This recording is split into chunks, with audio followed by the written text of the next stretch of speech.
សម្រាប់ធ្វើការ print នៅ tab តែមកទៀតគឺត្រង់កន្លែងនៅក្នុង default E1/1/33M នេះគឺប្រើវាសម្រាប់print នៅ color ដែលវាចេញមកពណ៌លឿង system info នេះគឺយើងដាក់វាឲ្យវាចេញមកពេលវាចេញមកគឺចេញពណ៌លឿង system info នេះ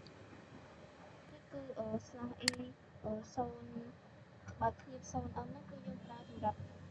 reset color ឡើងវិញ key ហ្នឹងគឺយើងប្រើវាសម្រាប់ input នៅ data និងហើយវានឹងរក្សាទុកព័ត៌មានហ្នឹងនៅក្នុង key ហ្នឹងត្រង់កន្លែងវងកញ្ចក់បើកគ្នា key .rand free .h នេះគឺយើងប្រើសម្រាប់ឲ្យ user ហ្នឹងនេះបើសិនបើ user វាយពាក្យ RAM វានឹង output ចេញមក RAM ហ្នឹងមកទៀតវានឹងធ្វើការ run ទៅ free .h នេះដែល free .h ហ្នឹងវានឹងធ្វើការបង្ហាញនៅព័ត៌មានដែលនៅក្នុងម៉ាស៊ីនយើងបន្តមកទៀតគឺ key ស្មើ CPU ហ្នឹងវានឹងធ្វើការ run ចេញ CPU ហើយវានឹងបន្តមកទៀតវានឹងចេញ command ls CPU សម្រាប់បង្ហាញនៅព័ត៌មានរបស់ CPU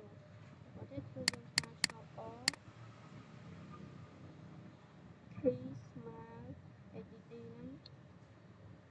បើសិនបើយើងវាយ dd នេះវានឹង run បន្ទាប់មកចេញ command ds.h នេះ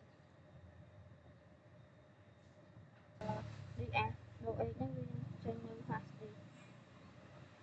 បន្ទាប់មកទៀតបើសិនបើយើងinput នៅ net នេះវានឹងធ្វើការ run